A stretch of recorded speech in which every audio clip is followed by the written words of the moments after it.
Hey, good afternoon, and welcome to this Tuesday edition of the Midday Market Update. It is March 23rd. I'm Michael Vincent, joined with Kaylee Nix. How are you, Kaylee? I'm doing pretty good. It's the first Tuesday of spring. We're out of that dreadful winter season here, and nothing makes me happier than the first like real spring day.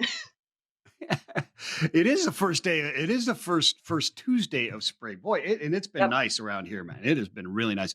But hey, this is a twice weekly interactive show, Midday Market Update. So get on FreightWaves LinkedIn, Facebook channels, and get your questions and comments in, and we'll address them as best we possibly can. We got a pretty good show again today. They're all good shows, but We always this have is a a good good one show. too.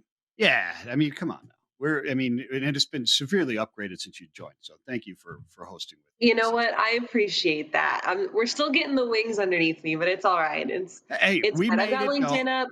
I'm taking Kevin Hill's place of pulling up the LinkedIn comments. So I've got them up. Drop us Okay, some good. comments, some questions. We've got lots of things to talk about today.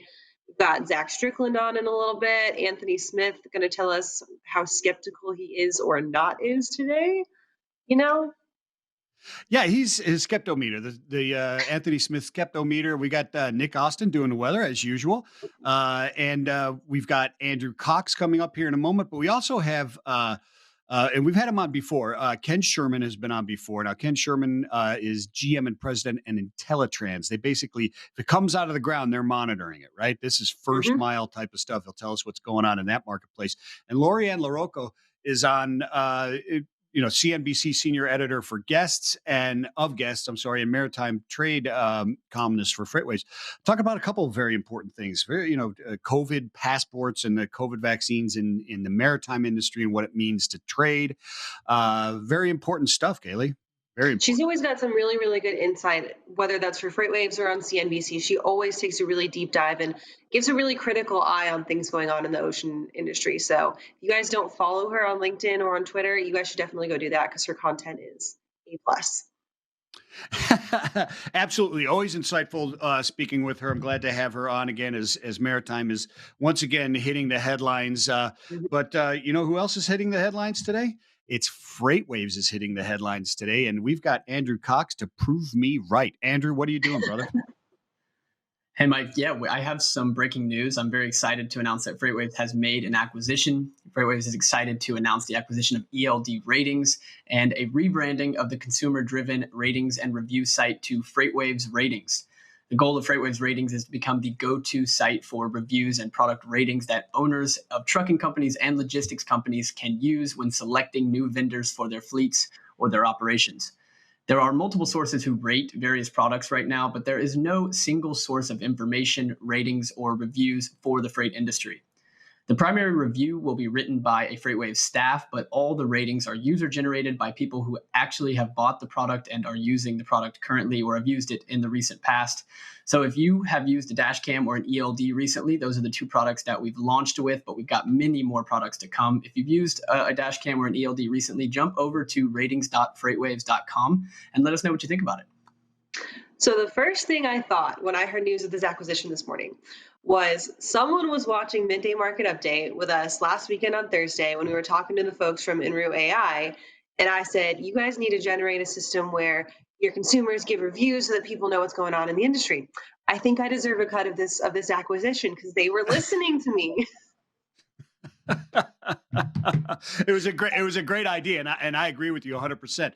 And there are a number of people that do this type of stuff, but collaborating and getting it all in one place to have it officially out there, and the transparency of the reviews is always important too, right, Andrew? Sometimes you go in, and Kaylee, you go in and you look at something that's quite obvious that a waiter from that restaurant is rating their own food, right?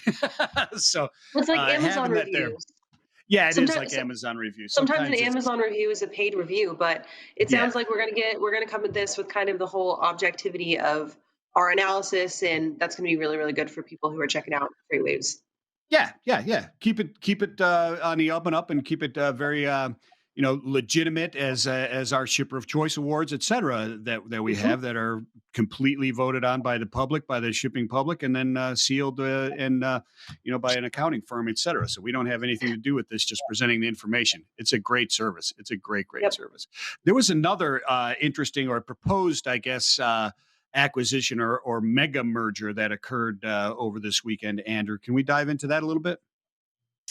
Sure, Mike. Yes, the proposed acquisition of Kansas City Southern by Canadian Pacific will result in new service lanes across North America, the heads of both companies said.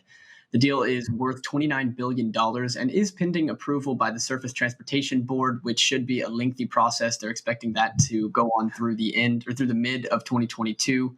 The merger would connect customers to 6 of the 7 largest metropolitan regions in North America and could potentially reduce transit times and provide new product offerings, such as a possible intermodal service between Dallas to Chicago.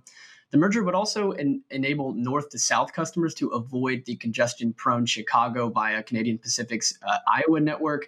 The Canadian Pacific CEO, Keith Greel, said that the merger is not about cuts. This is not about line rationalizations or cutting headcount. This merger is about growth and growing the network. Krill was confident that the STB, the Surface Transportation Board, would approve the merger, saying that there are no situations where a shipper would lose out on a market or is going to lose rail operations. Meanwhile, the acquisition does not need approval in Canada and is expected to pass all of Mexico's antitrust provisions. So, full steam ahead, it seems thus far. Full steam ahead after they get the go-ahead sometime mid next year, correct? Correct. Yeah, both sides are confident that they will get that go-ahead. So it seems tentatively that the approvals should go through. But again, this is a lengthy process. We're not going to know probably until sometime mid next year. So I don't know if we have to put up the opinion blanket up there, but or what's your thoughts on this? To me, it seems like what I've read, and I'm not an expert on antitrust. I'm certainly not a rail or intermodal expert like Mr. Bowdendistel is with us, our Mike Bowdendistel. But it seems to me like this could provide some pretty decent services for shippers, right? For the automotive industry, and then skipping some of the difficult joining or different yards where you have to skip from one rail to the next in Chicago, et cetera. It could be a pretty good thing for the logistics infrastructure, at least on the rail side. Is that right? That's what I see from here. And I agree. I would defer to Mike Bowdendistel, our rail expert, on this. But it seems there's very little overlap between the two networks, that the two networks would actually connect, north to south operations and would avoid Chicago. That seems like a major pain point for shippers that use intermodal and rail. So, yes, it seems like new service offerings that could come of this. It seems like a perfect time for these to meet up. Both sides are confident about this going through. So it just seems like the right time to do it. But again, time will tell. Very interesting. I honestly know next to nothing about intermodal. So I'm like sitting here just soaking up all this information thinking, okay, what can I learn from Andrew Cox today? First thing about intermodal doesn't necessarily mean just rail. It's all the different modes together. If you ship something and it hits 2 different modes, that's intermodal. Doesn't even have to hit a train. But yeah, mostly people say intermodal, they think train, truck going on a train, et cetera, or ocean container going on a trade. So it's accepted for that type of stuff. But it's very interesting, and I think it's a good move. In my opinion, I think it's a good move. I defer to Bowdendistel as well. But it's contract season on the ocean, Andrew, and we've got some things that I think that you and I would have predicted going on, right? Yes, that is true. Ocean contract rates are way up. Should be no surprise. And shippers are worried about getting space on ships, which is prompting them to capitulate early. Recently made public carrier Zim, in a call with investors on Monday, said that long-term contracts are being signed much earlier this year than in previous years. CEO Eli Glickman went on to say that Zim has signed 5 times as many contracts year to date this year as they did last year, which I'm sure is a little bit inflated given the fact that that contracts were not negotiated at this time last year.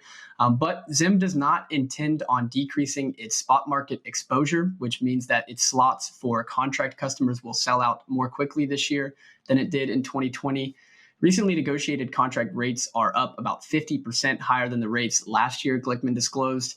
Jefferies analyst Randy Givens wrote in a client note that Zim expects those contract rates to be even higher in the coming weeks. And Zim is even more bullish on the duration of the U.S. import boom than many other carriers.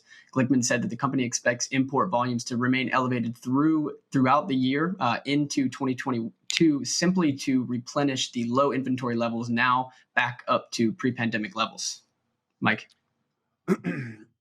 Yeah, I think one of the keys here there, and what I don't think about in this space as well, Andrew, that I and Kaylee, that I think is interesting, is the fact that they've got to. I would think you have to plan for being in the spot market and what you're going to expose yourself in the spot market a little bit more carefully and a little bit more.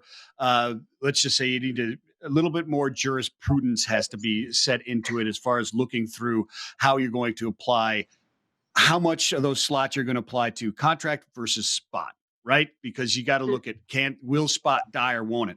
I don't think it will die. And it seems to me like Zim is really playing that side. We're saying, hey, only so much in contract. So they're going to get a lot of people bidding to get those slots, right? And they're also playing the other side, looking at, hey, another stimulus just came out and the American consumer is going to spend like crazy as they usually do. So, Andrew, I'm going to throw an opinion question at you too. What do you think is going to happen? Do you think that this is kind of like a good outlook on, hey, people should be trying to capitalize on the spot market boom? Is it going to last through the 2021 contract season and then fall off right before 2022? What do you think? Well, this is something we've seen both on the ocean and in surface transportation. We've seen that carriers at the beginning, shippers at the beginning of the year were reluctant to go ahead and sign on to long-term agreements because the market was so tight. They were hoping that maybe capacity would be added or demand would fall here towards the end of the first quarter. And they hoped that maybe could get a better rate now than they did back then. But that hasn't happened. The market's gotten even tighter. Demand has been unwavering.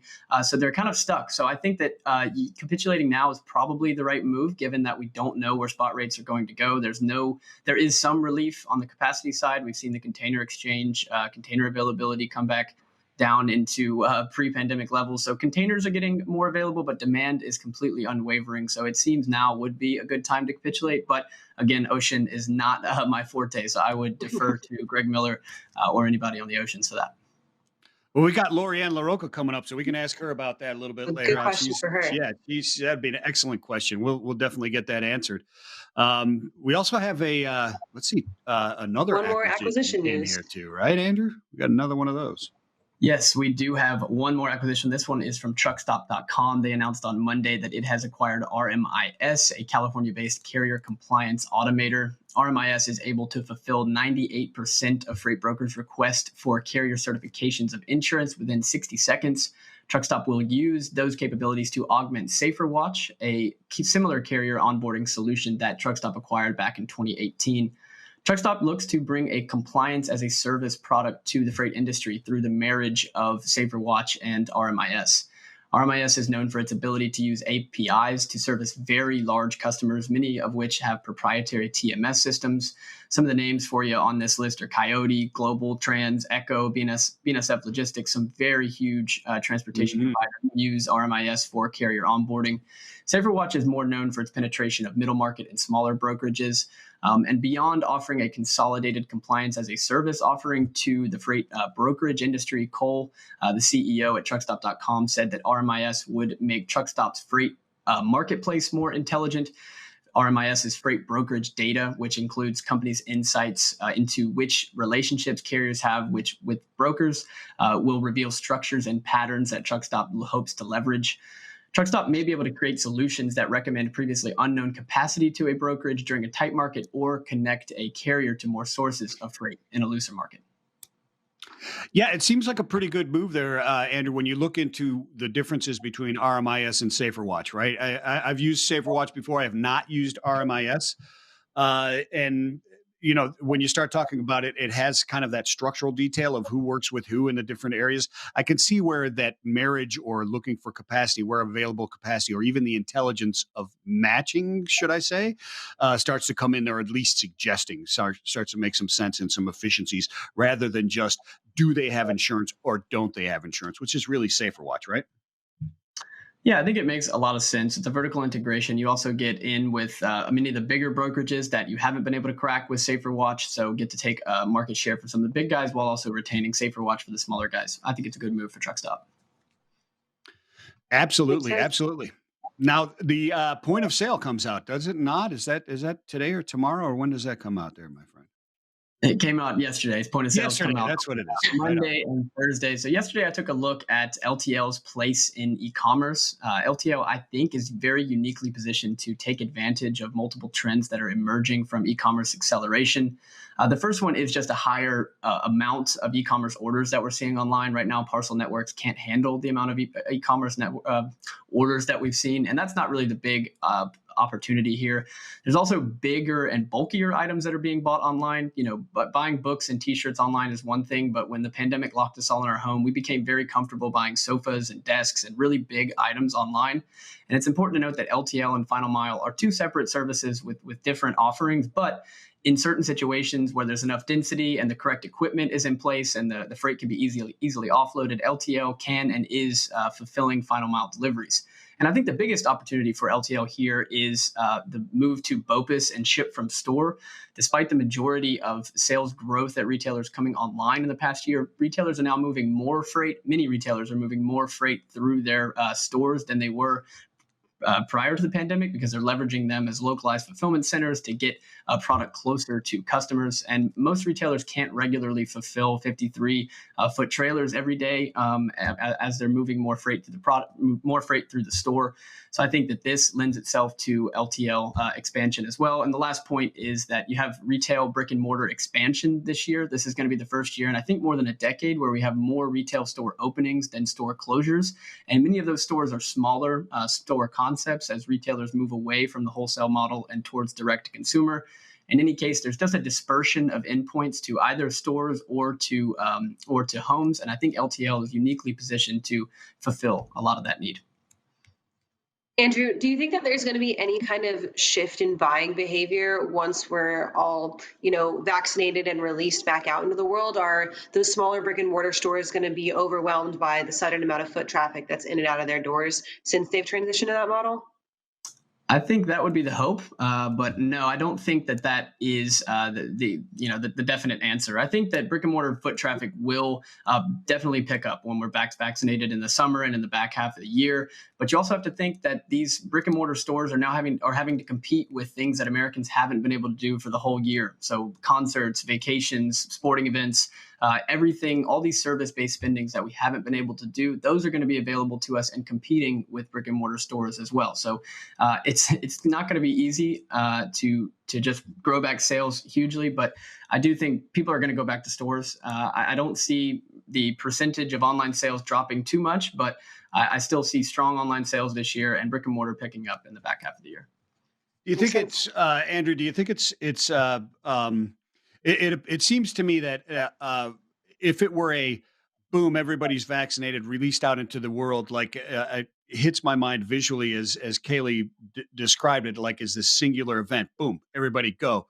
It would be a different reaction and a different than what is actually happening, which is a gradual, release, right, and then a pullback and a release, et cetera, and et cetera. And the fact that there's so many things that you couldn't do at all. You had no release for that desire to go to a live concert or go on vacation, et cetera. There was no release there, but there was still that e-commerce release for the desire to shop and buy things and upgrade your home and stuff like that. So I think that has something to do with it too. And if it was a singular event, like when lockdown came, it might be a different reaction. Thoughts on that, Andrew? No? I agree. I think that the tapered nature of people getting vaccinated definitely is different than if we all got vaccinated within a week and had this sudden rush to go out with stimulus money in our pockets. I think that the reaction would be different, and I'm kind of glad we don't have that reaction. I think that would be chaotic. But you also see this tapering where we're having some of the highest or the wealthiest people in America that are being vaccinated earliest, the older populations that have had decades to accumulate wealth. So these people could go back and spend a lot on vacations and services if they wanted to, but that's not what we're seeing. We're actually seeing the oldest populations going to visit family and spending money in local restaurants and things like that. So I think we're going to have to play the wait and see game. I personally expected to see a lot of service-based spending already reverting back to service-based spending by now, but that's not happening. I think American balance sheets are very strong, and we can't doubt the American consumer to keep spending on both goods and services.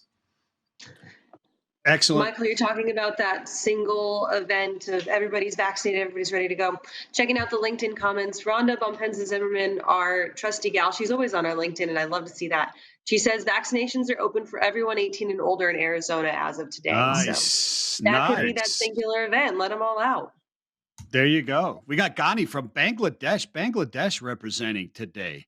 And one thing, Andrew, I have to ask you is last week you got off the air before we could ask you this because there were some comments and questions in LinkedIn about your and I believe I'm going to say this right. You've got that is Himalayan rock salt light sitting right next to you. Is that what that is? It is a Himalayan rock salt lamp. Yeah, that's there. Correct. We go. That's what I thought. And what does that do? Positive ions or something like that? Is it a mood thing or just an air thing or just it looks cool? Yeah, I mean, I think some people will claim that it has some sort of spiritual effect on them, but I just think it's a cool lamp. He's feeling the good vibes. It's all about the vibes. Cool. Your inquiring fans want to know, Andrew. They want to know all about your Himalayan rock salt lamp, which we actually have too. So I think they're pretty cool. Actually, they look cool. That's for sure. Well, I appreciate that. Yep. Himalayan rock salt lamp. You can get them pretty much anywhere. Amazon. If you want to find out more about point of sale, my newsletter or my show, I've got a new episode coming out Wednesday, which will be tomorrow at 1:30. You can find everything at freightwaves.com/POS. You can sign up very easily there. Please come join us. Absolutely. Do it. It's a great thing. Thank you, Andrew. I love the POS. Here's the thing is I never read it until Tuesday because I wait until he gives me the overview and then I go read the thing and Mondays are crazy anyway. Yeah. And that's why I always think Tuesday comes up, but my bad. It's actually Monday and it is excellent to watch. And I love having Andrew on because anytime you can say Bopus on the show, it's a good thing. We love Andrew. He puts out great work too. And who also puts out great work and is really kind of busy is meteorologist Nick Austin, because we're in the throes of severe weather season and he's got another update on another severe threat back-to-back weeks for the Southeast for us. Nick? There is potential for some periods of heavy snowfall, maybe even some blowing snow across parts of the Mountain West coming up for the next 4 days or so. Kind of late season according to the calendar, but for these areas of the country, it's not unusual to get heavy snowfall even into April and the early part of May. But it's just going to be kind of a nuisance for truckers out there, temporary delays at times. We're talking about these regions here, mainly across the Cascades, the Rockies of the western U.S., and also into southwestern Canada. Up into British Columbia. So for the rest of today and into tomorrow, we're talking about mostly heavy snow in parts of the Rockies. That'll kind of fade out, and then later in the week, some more snowstorms coming back to the Cascades and spreading again across parts of the Rockies. So the truckers will hit issues in some of the usual trouble spots: Snoqualmie, Stevens, Lookout Passes. Also down in the Colorado Rockies, right around the Eisenhower Tunnel, west of Denver, and even into the high elevations of northern New Mexico. So parts of I-70, I-90, and U.S. Highways 2 and 12. Just the usual problems with limited visibility at times, maybe even whiteout conditions here and there. Some of these areas in the highest elevations, I'd say above 5,000 or 6,000 feet, could see totals by the end of the day on Thursday or Friday of possibly up to 2 feet, maybe 3 feet in some spots. And then some of the elevations just below that, up around 3,000, 4,000, 5,000 feet, could see several inches to a foot. The lowest elevations and down in the valleys, it's just going to be rain, but it will be heavy in some spots. Coming up a little later in the show, we'll talk about the potential for heavy rain and flooding along with severe storms in the south over the next few days. And we'll also talk about a new article that's up on the website about 5 NASCAR tracks that have some of the best parking for truckers.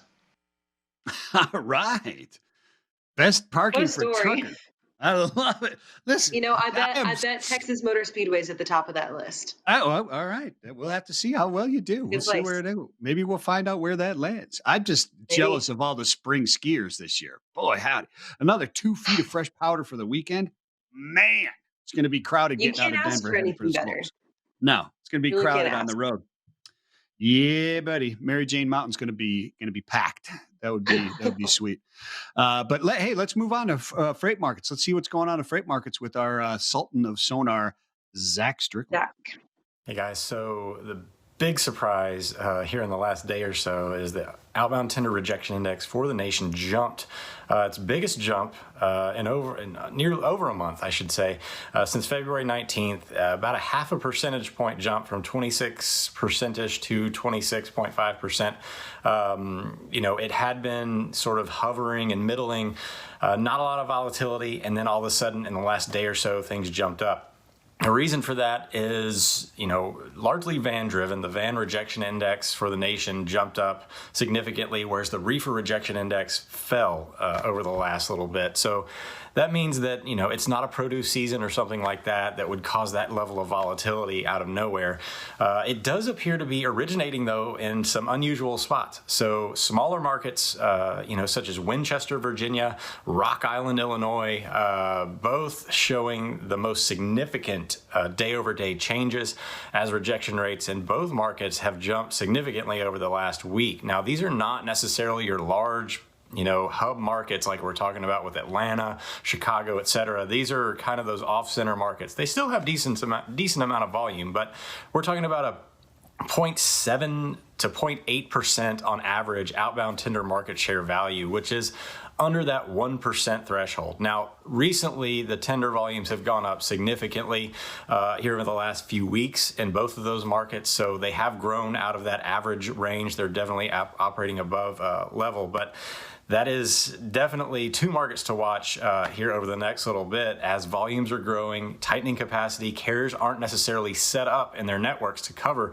these smaller markets as easily as they would be if it were, close to an Ontario or Joliet or something like that. Now, Ontario, the West Coast does have, it is silently starting to rise back again. Tender rejection rates jumping up right around 20%, slowly but surely. So that is also an area to watch here over the next few weeks. But those smaller markets, you can't sleep on those, especially as capacity continues to be tight across the country. Thanks, Zach. Yeah, those two markets, Kaylee, those two markets, Winchester and Rock Island, are right in this area or this line really from Elizabeth, New Jersey, across really to Minneapolis that I love to watch. And I keep market tables on just those markets along those corridors. I call one Great Lakes, one I-80, one I-90, et cetera, because they interact with each other so much. Nothing at all can happen in Winchester. And as a shipper, you get totally blasted with lack of capacity for an entire week because another market blows up on you. They're so interactive there. You've got to watch what's going on in the volumes around them. Like Zach was saying, they're not necessarily huge markets that would cause anything nationwide to happen. But man, they're right next to Joliet. They're right next to Chicago. They're right next to Harrisburg. They're hit by Elizabeth and Allentown, et cetera. These big markets that can really shake things up and change things. So you got to be watching all those different markets. That little domino effect. And we heard from the Sultan of Sonar, and I guess now it's time to hear from the Sultan of Skepticism. Is that what you would call Anthony Smith? You know what? The funny thing is, he's such a happy-go-lucky, great guy. I love Anthony, but man, he doesn't believe anything he sees, does he? But it's great. It looks like he's got some pretty decent news for us today. So let's hear what he's got to say. Right on. Hi, Michael. Hi, Kaylee. So I'm going to try something a little bit different this time. Usually I have this macroeconomic view, this overlooking thing at the overall U.S., but I'm going to look at a little bit more closely to different regions because don't want to forget about these regional Fed surveys. And I'm going to try to not be as skeptical. I don't know if I'll be able to help it. Anyway, jumping into the first one, we have the Empire State Index, which looks at New York State and the manufacturing activity within that region. We're looking at the manufacturing index or the Empire State Index. We see that there was an increase up 5 points to 17.4. So the 17.4 reading is anything above 0 is going to be indicative of growth with how you read these regional indices. But this is showing that there is some expansion. There's some good momentum moving throughout this index for this New York region. This is also broken down into different components. So there's increases in new orders, increases in shipments, and the increase in delivery times. But can you guess what else there is an increase in? That's right, pricing. I can't stop talking about pricing within manufacturing, and I don't know why more people aren't talking about it. Kaylee, Michael, maybe I'll start a whole new show on what people aren't talking about in the economy, but that's neither here nor there. We're looking at what's going on within the economy for manufacturing, and pricing on the regional scale is up on most of these regional indices, namely the Empire State Index and, of course, the Philly Fed Index, which we're going to get into a little bit later here. What we saw within the Empire State Index was that the pricing component increased at the fastest pace in nearly a decade. Now let's jump into the Philly Fed Index, which increased nearly double. It went up from 23.1 points to 51.8 points. And guess what one of the highest movements was? That's right, pricing up from 54.4 to 75.9. So this is not something to just kind of, think is not going to be a big deal, because these prices are going to get passed on downstream, whether it's going to be prices accepted or prices given. And so this is something that's going to be a bit of an inflationary potential when we're looking at how things are going to be moving within manufacturing. Industrial production is going to be one of those areas that we look for inflation, or one of the areas I'm going to be looking for inflation as momentum continues to pick up. So still a little bit skeptical, and we'll see how this continues to move. But this is definitely an area to keep an eye on within manufacturing. Continued momentum, but prices are increasing as well. Back to you guys. Well, he's trying to turn over a new leaf. He's trying really hard. No, I love me some Anthony Smith. He does a great job, and he's very, very insightful. And I was going to ask him that question. He's gone now, but yeah, that looks like the beginnings of some inflationary pressures. I would say those pricing indexes moving fastest, at least in those two areas. I wonder what the others will show, the other regions when they come out. I believe there's the Atlanta region. There's also the Dallas region as well that he didn't get a chance to jump into. We can go ahead and we can talk about that with our next guest, Ken Sherman from IntelliTrans. I'm sure he's got some good insights probably on that world of manufacturing, what's coming out, to talk about his world of first mile. Ken, thanks for being with us today. Good afternoon. Good to be with you guys. How are you doing today? Pretty good. Doing great, Ken. How are you, my friend? Very good. To the point we were just discussing on industrial production, right? Probably the leading commodity in that space was our lumber segment, right? I think everybody's aware of what's happened with lumber pricing as, housing repairs and home construction projects have kind of driven that. And overall, the segment that we're in, which is, again, the bulk and break bulk commodity industries, is doing, really well. Year over year volumes, absent, the major impact of the Texas weather a couple weeks back, which dropped volume significantly, and a smaller impact with, you got good skiing that Michael wished he was enjoying in the West. Volumes are, in line with 2020 pre-pandemic levels, and 2019 for same store sales.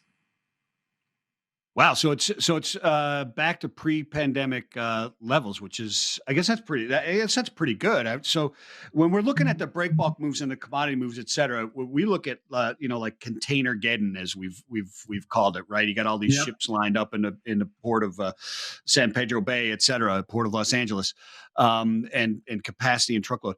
What are you seeing in the out of the ground? Is this, I think of silicon chips, and I know they're not really a raw material, but it kind of seems like they are.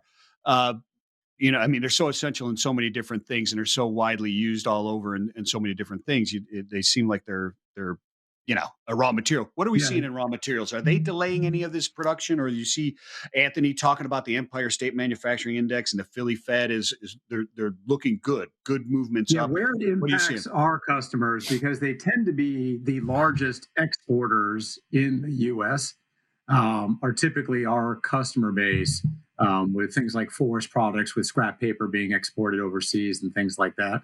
So the challenges they're facing is just getting stuff back out of the country.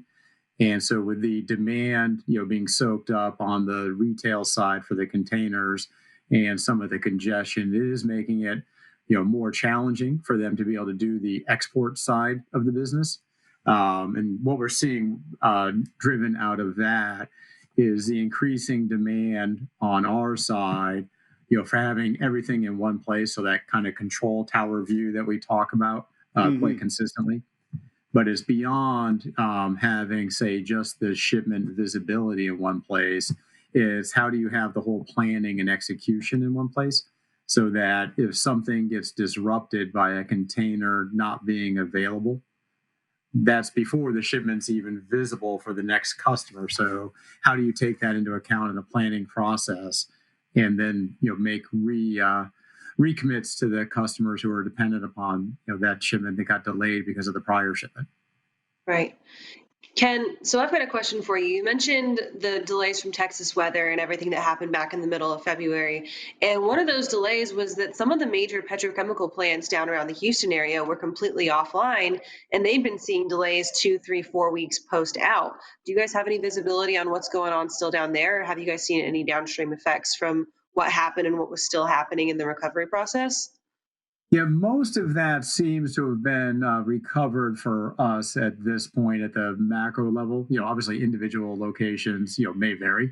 But what we saw was a steep drop in overall shipment volumes. Like if you looked at our national metric, that event took us down by about 20% with just what happened in the Texas, Louisiana, et cetera area. It quickly rebounded to about 5% down. And now a couple weeks later, we're basically, within 1 or 2% of where we were before. So it did take several weeks to come out. But for the most part, what we've seen is things are back to normal. The only thing we haven't seen yet is what I would have anticipated would have been increased volumes to catch up on shipments that were missed during that period. And that catch up I expect to see in the next week or two, where we actually go above year over year volumes to take that 20% that dropped out a few weeks ago and get that replaced into the supply chain. There we go. So good things on the horizon then.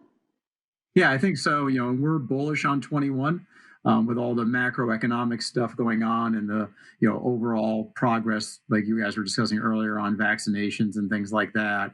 We're pretty bullish on the year. Awesome stuff. Thanks, Ken. Hey, Rhonda Bambenza Zimmerman from she's fitness and wellness at Global Trend. She says I think she wants you to do something about the lumber issue, because she says friggin' lumber means we're waiting for my shed rebuilt for my husband. I've heard that homeowner insulin is up due to the lumber cost. So if you could do something for her there, that'd be great, Ken. I know she could probably. I'll see what I can do. We're doing the best we can to help them ship it more efficiently. But yeah, that's actually pretty funny. You mentioned a couple of things that I wanted to talk about real quick as well. And the Texas situation was very, very interesting. But you mentioned the control tower thing, and everybody talks about the control tower. IntelliTrans, I didn't have you introduce IntelliTrans because I kind of wanted to get a context of what was going on before. IntelliTrans, you guys provide that kind of watchtower, right? And in the context of what's going on with exports and the container movement, can you kind of speak to that? Because I'm interested to see what your view is also on the exports in the U.S. Our next guest, Ann Larocco CNBC, she's written quite a bit about the he said, she said finger pointing of there's exports to take, but they're passing them up to take empties. Can you craft that control tower thing around that type of issue, what you're seeing there? Yeah, so yes, we do provide that to the bulk and break bulk commodity industry primarily, although not exclusively. And it really goes end to end, where we're helping the customers even negotiate their freight rates all the way through. We talk about siloed data. We even integrate with silos that are customers' customers, so they have insight into the demand that they're going to see from a customer and be able to plan, more in advance than just waiting for a customer order to come over. And having everything in that one place can then give you better insight into the challenges that you're discussing, which is, hey, what is going on with the resupply of equipment, whether it's the chassis, whether it's the containers, or whether it's the challenges we're having with dry van, like the prior speaker was talking about. And so by having that visibility into both the demand, the in transit, and even the manufacturing / tendering side, you're able to take a look at what's going on and plan more accordingly. And in terms of the exports, our folks are having challenges getting those bookings executed and picked up. And so I do think there is some tension between the various markets for the freight, whether it's scrap paper going back overseas or redisposition of the trailer for more domestic use. Very, very interesting. So, Ken, we'll have to have you on again, and we'll talk again about what's going on and see how the year goes out. We've had you on a number of times. It's always very interesting. It's a great insight. It's one of those things. The last mile seems to get all the attention right now as far as drone delivery and electric EVs and all that other kind of stuff. But people, I think, are just starting to see what can happen when that first mile gets a little bit disrupted and screwed up, right? Exactly. And a lot of people don't have an appreciation for just like how much volume moves back in my part of the world. But there's customers of ours that should be household names that probably aren't, that ship out 50,000 trucks a month. And so they're not insignificant shippers. It's just most consumers don't know them by name because they are in that first mile zone. Yeah, they're not going to Walmart and buying a container load of bulk raw materials type of thing. So that 22,000 pound coil of steel might be a little hard to get home. Yeah. You definitely want a lift gate for something like that. You're not taking that home in your pickup. But it would look cool on your wall if you can get it mounted up there. Yeah. So hey, Ken, people are watching. They're interested. They want to learn more about what IntelliTrans does. I think it's incredibly fascinating and very, very useful, especially when you start talking about that insights into your customers' demand. So you can look at what people are demanding from them for planning purposes. Yep. Excellent stuff and a great data source into that control tower. Where do they go to learn more and connect with you? Sure. So our website is, IntelliTrans.com. And then IntelliTrans is our handle on both Twitter and LinkedIn. Awesome, excellent. Ken. Thanks for coming on today. Thanks, folks. Hope you have a great day. Hey, you too, Ken. Thanks, my friend. Yeah, interesting stuff that they're doing out there, Kaylee. It's a good market to check in and see what is going on out there, because it has such an effect on everything else that we look at, that containers and ships and et cetera. When you start looking at this first mile, that can influence what's going on too. And so that data and those trends that Ken's talking about severely impact that final mile and everything else that's going on, Right. It's the trickle down, because you can't have a final mile if you don't have what's coming out of the ground, if you don't have that first mile. Yin and yang, right? Yep. Must have balance. Daniel Sander. Of course. Yeah, exactly. So talking about balance, let's bring on Ann Larocco CNBC Senior Editor of Guest and let's see, Maritime Trade Columnist for FreightWaves as well. I've read a few of her things. They're pretty insightful, if you ask me. Lori, hey, thanks for coming on, Ann. Thanks for having me, guys. So Ann, we, last week we covered this a little bit and I wanted to have you on, but I couldn't get in touch with you. But this week, really the bracing for another container surge, right? We've seen a little bit of a drop in the number of containers. I think last week was down to like 17 ships that were out in San Pedro Bay, et cetera. What's coming up next? What are we preparing for here? We're going to get a lot more. It's the surge has not stopped. I think, we saw a little bit of a pullback because of Lunar New Year, which helped a little bit for the ports to catch their breath. But honestly, when you're looking at the stuff that's been backlogged because of Lunar New Year, you also have the stimulus checks are coming back in. And if history is any guide, and I've spoken with a bunch of folks from the ports all the way to logistics, you're going to be getting a lot more. For example, the first stimulus check, Seiko Logistics, saw an increase of 100% of items that they were bringing in. Wow. When you're looking at, it's insane. And then you looked at the second stimulus check. MDST did some fabulous global calculations on the containers from the various stimulus that's been out there, for all the different countries. China's exports were up 60% in January and February alone. So we're getting money in pockets now. So we're going to be getting a lot more in the future. Wow. So, hey, I've got some sonar charts prepared just to talk about what you're saying. If they could throw up the very first one, I did not. No, I'm sorry. I guess. Well, this is perfect. This, Ann, is what we're talking about. The surge that's coming up, and this is kind of speaks to what you're talking about. What we're looking at are shipments. These are not imports or customs clearance. These are bookings. So the top part is the ocean TEU volume index. So those are number of TEUs in a blue line this year versus last year, and you can see just how much higher it is. This is in Sonar. We're looking 7 days out demand, and then number of shipments. You can see that gap widening from last year, this year from last year as well. And this is all origin China. So we're still talking about that west to east trade, right? That is Yes. moving on, or I guess east to west trade, I guess. But you can see that pressure that is there. These are booking 7 days out, and we're just coming off a Lunar New Year. Stimulus checks just hit, and what about inventory levels? Right, inventory levels are low as well, right? And you're looking at the as Anthony Smith was saying, the some of these economics, the Empire Fed and the Philly Fed showing manufacturing is quite bullish, at least in those two regions, right? It's definitely bullish. We have the demand. Unfortunately, we do not have the supply. At CNBC, we've got earnings season. We've had multiple companies coming on, like Nike, Crocs, Peloton. They all have supply chain issues.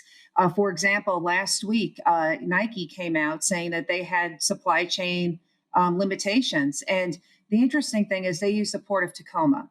And I spoke with Wolf, who's the head of the NWSA up there. And he said, we don't have problems with vessels coming in. We can't get a rail car. They are waiting 8 days to get a rail car. And their imports are so congested, they're just sitting there at the ports, impacting exports because they're being rolled over into the export lot. And so if you're a retailer, you can't even get your product. So it really is a very big problem. And then also, I don't know, where you are, but we're here up in the Northeast. Pools are opening soon. My pool guy came and sent an email saying there's a chemical shortage. We're going to have to charge you more for the pool chemicals, as well as for if you were putting an in-ground pool in, it's going to go up. So this is going to be with us for quite some time. Yeah. Sorry. Go ahead, Kaylee. Please go ahead. I was going to ask Lorianne, even though, so we're entering the secondary container surge, as you could call it, do you think that consumers should have that expectation of, back pre-holiday when they were waiting 5 to however long, 5+ day shipping on the short end for products, 8 to 12 days to 2 weeks, even on the long end? Should that be an expectation again rolling into summer? Oh, absolutely. I mean, back time I was on with you, Michael, about a month ago, about how we still had Christmas trees coming in. There's a lot of products still coming in that's seasonal, that's no longer in season. Peloton is trying to fly in part of their product to try to catch up with their demand. So, I even spoke with Brett Rose from UNCS for the FreightWaves conference, and he said he is getting requests from retailers now because he helps supply them for back to school items. And Wow. he even said in my column that if you want that fire pit, you want that patio furniture, don't wait for a deal. Go now while it's still in stock because it's on a boat right now and it might not get in on time. Wow. That's crazy to think about, preparing for summer, preparing for school now, and it's April. It's March still. Yeah. And normally he gets those orders, like those requests for June. By June, Mhm. he was getting them in January. Wow. Yeah. What I'm upset about, I'm almost speechless, is the fact that we might miss 4th of July. That's the part that's really upsetting me. So if we could just get out there and find out where the ship is with the fireworks on it, that'd be great. Hopefully it's not sitting at the bottom of the ocean. But yeah, I have a pool. I'm down in Chattanooga and we're opening up very, very soon. And thank goodness I have a saltwater pool because chlorine is crazy this year is one of the chemicals. That's gone up like 7 or 10 X is the cost, like 25 tablets. It usually costs you like $20, like $150 now. It's crazy that expense that's going on. The other thing that I want to talk about is a piece that you talked about was I guess it's really along the lines of vaccine passports and the vaccinations and how that's going to affect this trade. We talk about demand and we talk about supply and we talked about the fact that even containers, when you have them back, it's that, what do they call it? Gene Soroka calls it the down in LA, they call it the terminal dwell and then the street dwell, right? So 8 days sitting in the San Pedro Bay, but then you got another 8 to 10 days sitting there once it even hits land, right? In the terminal and then getting into a warehouse, which you just talked about in Tacoma because of no rail cars or nothing to move this stuff.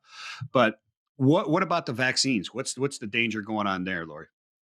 The big thing that no one's really talking about are the seafarers. Those are the men and women that, they pilot the ship, they move it back and forth across the world.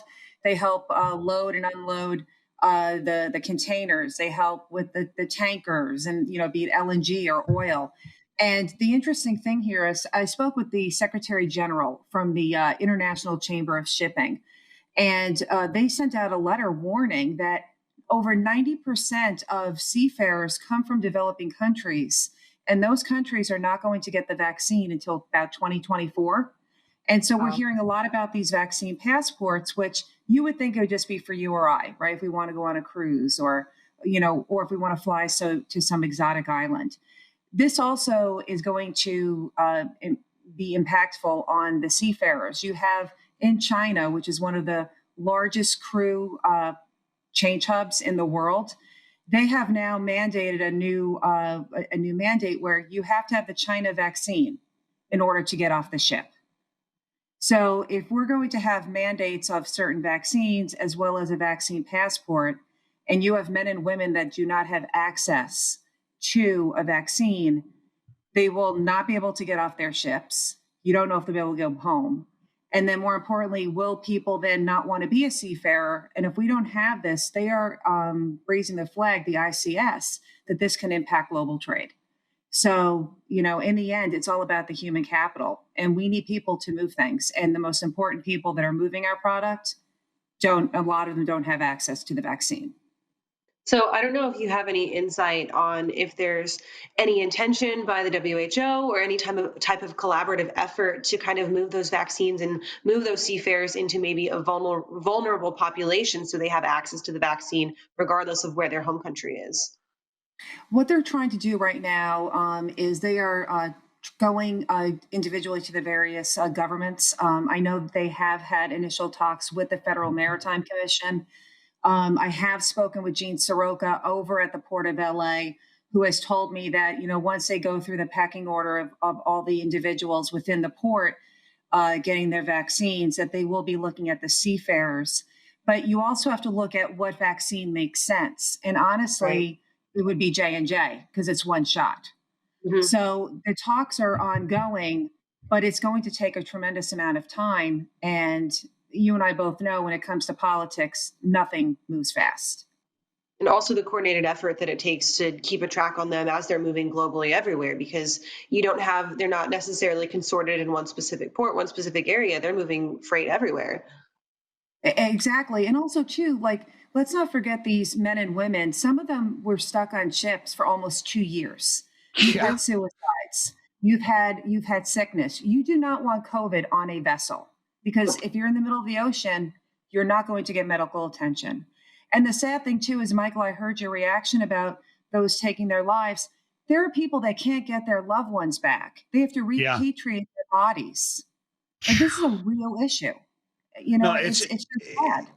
Yeah, no, it really is, and I appreciate the change in your demeanor immediately is from one of concern for an economic and a logistics and just a genuine interest in the global logistics to one of this is life and death type of stuff. It's unbelievable that we can't do something, even if it's only for the betterment of our economies and our logistics. Our economy is getting hurt by these things. It could be hurt, even if it's just that. I'll take that in order to help these people out to get them what they need.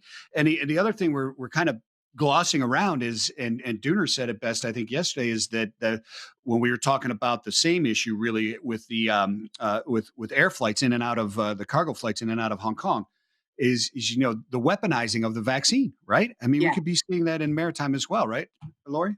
Oh, most definitely. And that's what you're seeing with China with the mandate on the crew changes.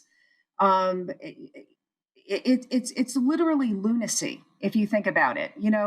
Yes, trade makes us the world a lot smaller, but we're all people, and you can't say that one vaccine is better over the other.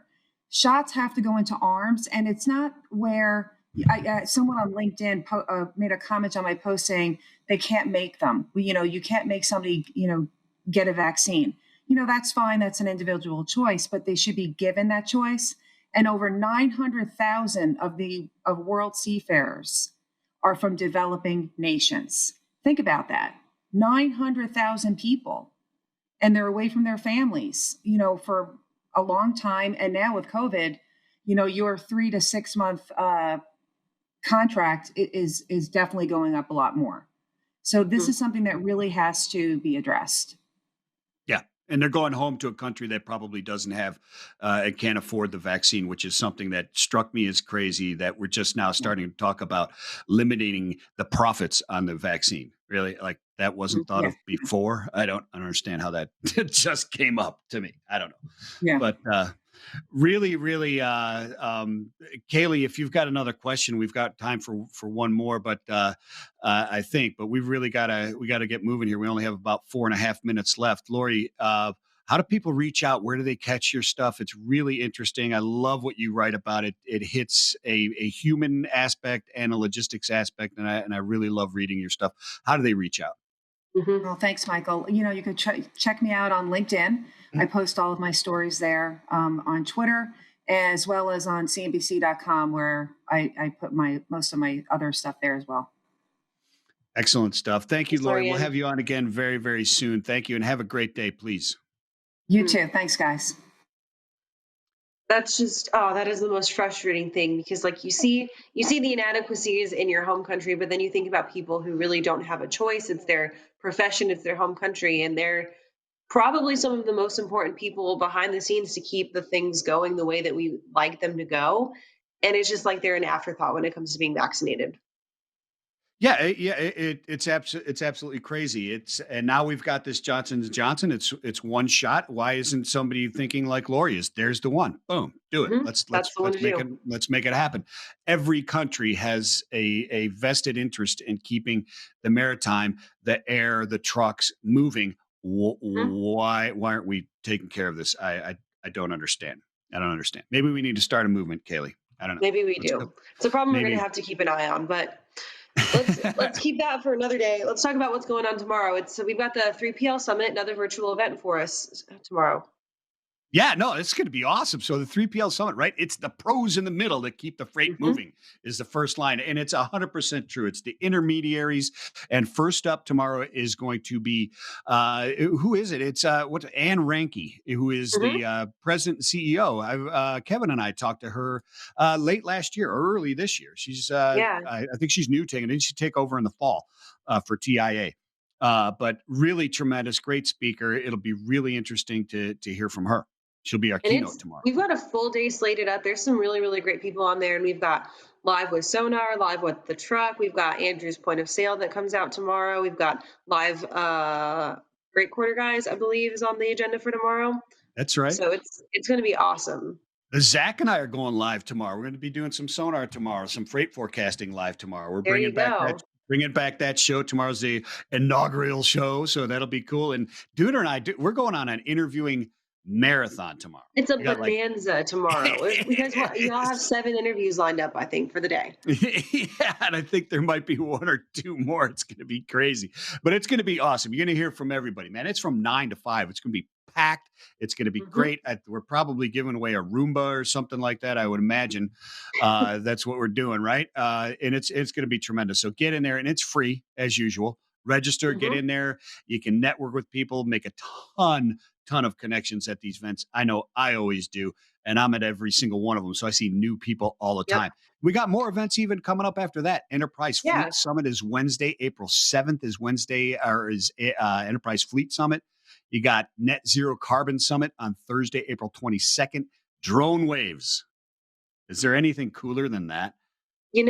I've got to say that I'm excited for Drone Waves, but I'm most excited for our live event that's coming up at the end of this year. Like, we talk about this after every show, and I can't get enough of it. I keep reading more about it and reading about our plans, and I'm like, if you're not coming to the Future of Freight Festival, like, what are you doing? I'd lob that right over the plate for you to go. Right? What's cooler than Drone Waves? I hit it out of the park, center field. It's gone. You absolutely did. You absolutely crushed it. November 8th through the 10th, it's the Coachella of Freight in Chattanooga. It's gonna be awesome. The future of freight, all the latest stuff, drones, EVs, AVs, the latest and the greatest minds in freight tech. The future is going to be here. So come to Chattanooga, register $595 right now. But those prices are going to go up.